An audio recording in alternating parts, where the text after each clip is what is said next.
What's up mga kakotes, me Kuya Jet. Welcome sa Whether Knows When Learning is the name of our game. At kung bago pa lang sa aming YouTube channel, pindutin mo lang subscribe, like, and share buttons para mag-updated ka sa aming videos. And for this lecture video, we are on our 6th part of our discussion regarding the 21st century literature of the Philippines and the world, kung saan nga ay we are talking with pre-Spanish period. Yeah. So for this lecture video, ang ating pag-aaralan, ang ating uunawain at iintindihin ay about sa Baybayin. Ayan. So, paano nga ba nagsimula ang Baybayin? Sino nag-introduce sa kanya? Paano sinusulat? Paano iniintindi? At ano-ano yung mga syllables or symbols na ginamit in order to make a Baybayin? Ayan. Kung saan siya gawa. For our first slide, we have the pre-colonial to early colonial period. So, yun yung baybayin na ginamit sa Pilipinas. Early in the pre-colonial period, the Asian peoples of the Philippines did not have any writing system. And so, they relied on oral tradition in recording folklore and folk history. So, in short, noong bago dumating ang mga Kastila ay wala talagang writing system ang ating mga katutubo. Kaya meron tayo ng Tagbanwa script in order na para yun yung ginagamit nila. Inadapt lang nila yon. Wala silang sariling way of writing. Kaya na-form yung Tagbanwa script. And then, nasabi rin dito na they relied on oral tradition in recording folklore and folk history. Kapag sinabi nating oral tradition, in a way of our mouth. So, pinagpapasa-pasa lang nila yung mga kwento. Ayan, so ibig sabihin na wala pa silang, meron silang mga terms.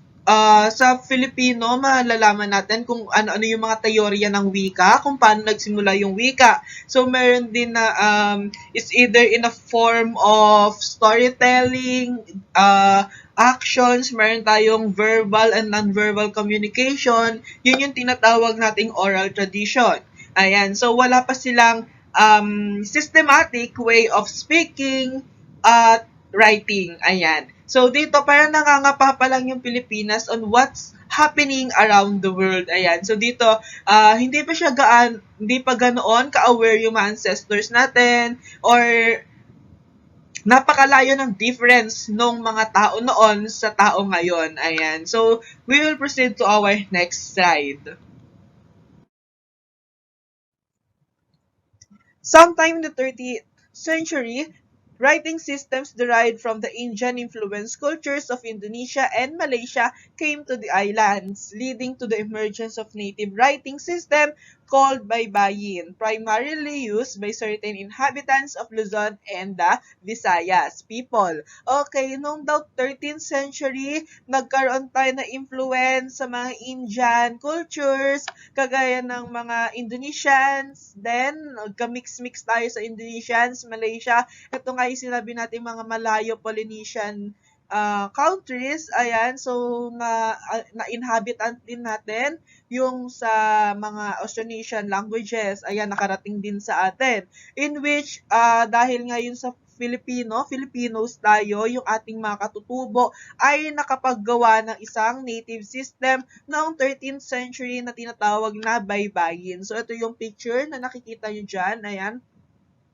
So, ito yung primarily used na ginagamit ng mga Taga-Luzon and Visayas. So, different pa yun na sa Mindanao kasi nga, Philippine is an archipelago made up of different islands. Ayan. So, hindi siya yung kagaya ng dikit-dikit na isang country. Ganon. So, kailangan mo pa mag-sail sa sea in order to move sa other island. Ayan. Okay, Baybayin is an Alpha-Syllabic script, meaning certain characters in Baybayin can stand for either a single consonant or vowel, while some characters stand for an entire syllable. Kagaya nga na to, meron tayo ditong mga patinig. Ang vowels natin ay 3 lamang kapag tayo ay sumusulat ng Baybayin. Ito ay ang A, E or I, O at U. Kasi nung mga sinuunang panahon, hindi pa ganoon ka-issue kapag ang salitang E, ang letter na E at I. Ayun. So, parang napag-iisa pa nila yon tsaka yung O and U. Hindi man nababago yung meaning, like that. And then, yung katinig natin, meron lang tayong 14. 14 consonants, kundi ito yung ating baka, daga, hala, mananga, para sa tawaya. Ayan, wala tayo dito yung mga hiram na titik, kagaya ng letter J, letter Z, letter C, and enye, wala rin tayo nun doon sa ating baybayin. Kasi nga, yung mga hiram na titik na yon ay influence sa atin ng ibang colonizers. Ayan. So, malalaman natin kung kailan nga ba nag-spawn yung ating mga letters na yon, yung mahiram na titik. Sino ba yung nagpahiram sa atin ng mga yon? Ayan. So, next slide. Okay, so according to Antonio de Morga's events in the Philippine Islands noong 1609 and the Doctrina Christiana, a catechism and one of the first books ever printed in the Philippines in 1593. So take note lang, yung Doctrina Christiana is written in Baybayin. Ayan, so mapag-aaralan natin yung Doctrina Christiana kapag tayo ay nasa I think Spanish colonization and sa mga other religious books na na umusbong noong before the 21st century. So, Baybayin had 3 alphabet characters representing vowels. Yun nga yung sinabi natin kanina, yung A, E or I, and O and U.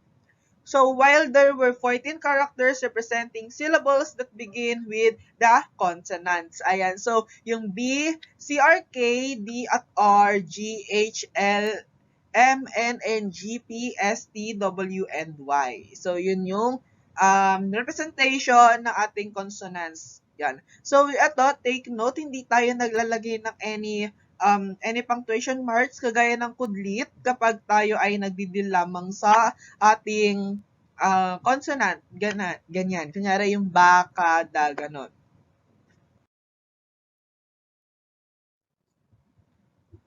So in the Tagalog version of Baybayin, syllabic characters in themselves consist of a consonant followed by the vowel. Ayan, vowel A. Ayan, yung mga consonants natin ay laging sinusundan ng patinig na A. Ayan, so example, ba, ka, da, or ra. Ayan, so in order to change the vowel of the syllable, nilalagyan natin siya ng mark na tinatawag na kudlit. Ayan, is either sa baba or sa taas. Ayan, is added. Adding a kudlit above syllabic characters changes the vowel sound from A to E. Kunyari yung B natin, yung natin na B, nilagyan natin ng quit. Ang pagbasa doon ay B or B. It depends dun sa word na ng salitang gustong sabihin at gustong ipahiwatig nung writer or nung nagsasalita or nagde-deliver ng kanyang message sa kanyang kinakausap or sa kanyang audience.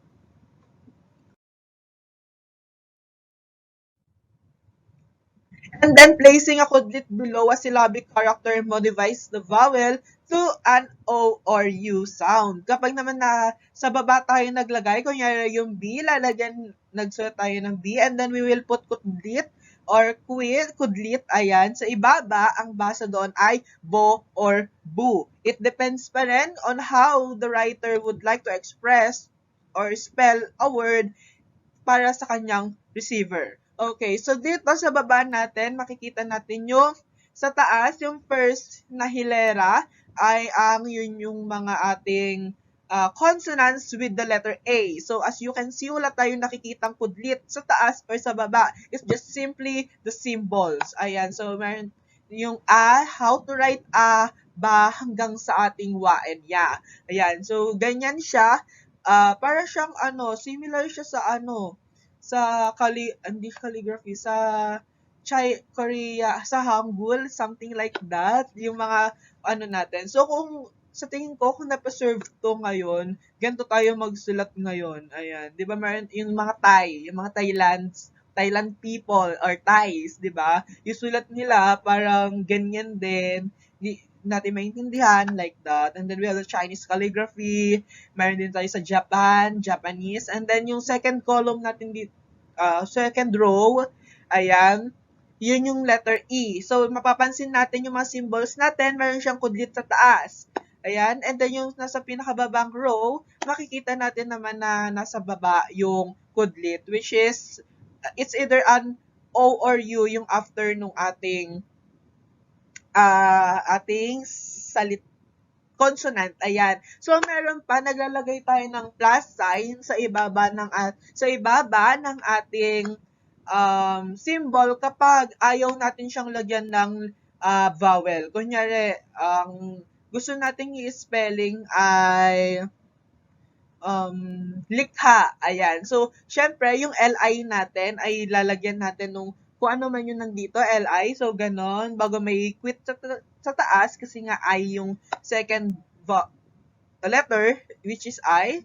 And then, yung K natin, dito na papasok yung kung ano yung K. So, para siyang H na nakahiga, and then we will put plus sign sa ilalim para sinasabi natin na independent yung letter K na yon at wala siyang kasamang vowels or letter A, E, I, O, U doon. So, ibig sabihin, letter K lang siya. And then, lastly, yung ha sa ating salitang likha ay kukunin natin siya na parang ganun lang, na walang kudlit, is neither dun sa taas nor dun sa baba.